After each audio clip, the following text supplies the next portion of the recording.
The U.S. dairy industry endorsed bipartisan bicameral legislation to reform a powerful White House trade tool to ensure that it's used to intend by Congress in responding to general national security threats.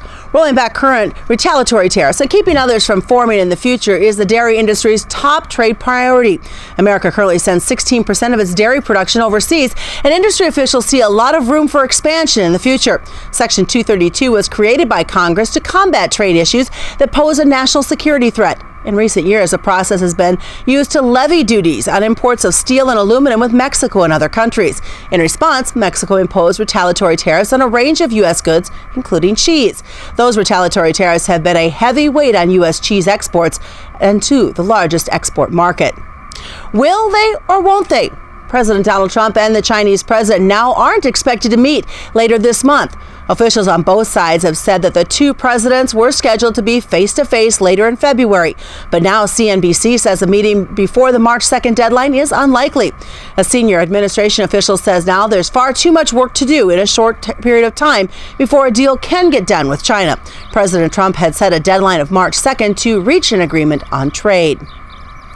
While the November beef export report came out a month later than usual because of the government shutdown, it still showed good things for beef.